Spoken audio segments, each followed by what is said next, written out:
Oh, that's better. Hi, everybody. Oh, I'm so happy to be here. Okay, this might get weird. Yeah.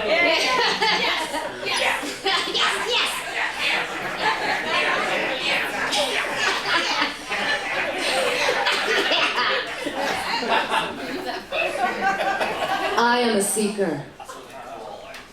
In ancient times, Egyptians revered the acacia tree. The compassionate god Osiris, after his murder, became one, symbolizing resurrection and immortality. When the Jews fled Egypt, they took the acacia tree, forming the basis of the Kabbalah, a mystical roadmap to the divine from transcendent inner space travelers, instructions on how to rise from our lower selves to meet the higher, the God within. What is the beast but our own lower nature? The insatiable hunger within us all, that part of ourselves that does not love, that accepts inequality, that some people are more important than others. Incidentally, the acacia tree is an entheogen containing DMT, ingested in religious ritual to induce non-ordinary healing states of consciousness and expand perception. Incidentally, the Kabbalah has 22 pathways to take through its constellation, 22 acacia. I am a seeker, and I am a finder. Upon first reading, 22 Acacia Avenue seemed like a familiar story told in two voices. A beastly voice persuades a man to see a prostitute at 22 Acacia Avenue to assuage his pain. If you're feeling down and depressed and lonely, I know a place that we can go. 22 Acacia Avenue, meet a lady that I know. The second voice, a guy who loves her or something, wants her to stop her shitty life. All the men that are constantly drooling, it's no life for you, stop all that screwing! You're packing your bags and you're coming with me. Just like Pretty Woman, right? Man falls in love with a hooker and he's her way out. Misguided, but kind of sweet, I thought, until the second reading when things got more interesting. His attempt of a rescue, a poison dart. Someday, when you're reaching the age of 40, I bet you'll regret the days when you were laying. Nobody then will want to know you. You won't have any more beautiful wares to show anymore.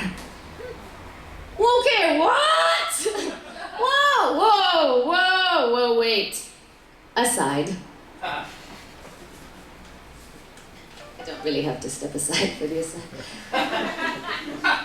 I'd like to take a moment to proudly state that I will be 40 years old in 6 weeks.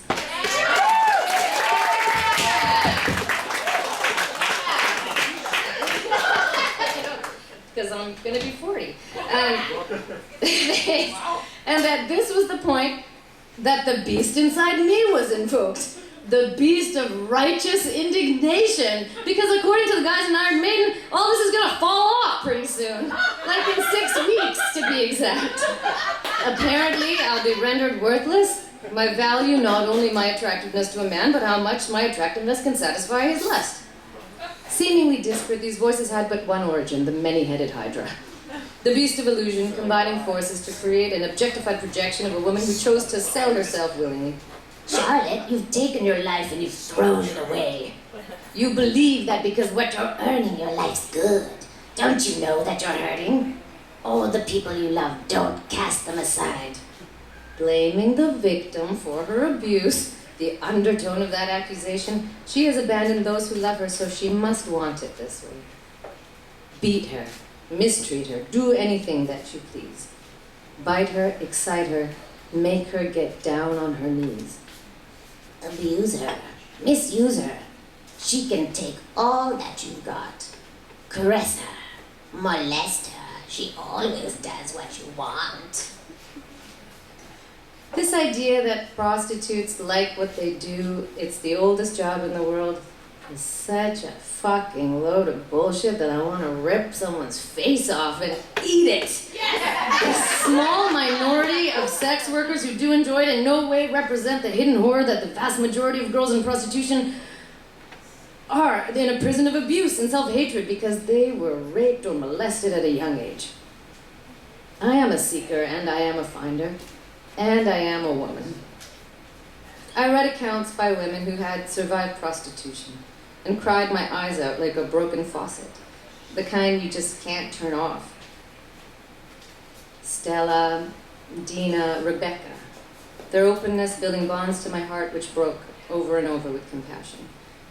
Traumatized children running away from abusive homes into frightening situations, having to sell pieces of themselves for the basic necessities of life, for food, or for drugs that help them escape their hell for a few hours, anyways. And they all spoke of their memories being damaged, couldn't tell time, how long things were happening. I know, because it happened to me. At 16, a man locked me in the bathroom at a party and raped me while his friends cheered him on. I distinctly remember that I left my body. He entered me and I left. I am not here. This isn't happening. I do not exist. Look, there's a light up the window. There and gone at the same time.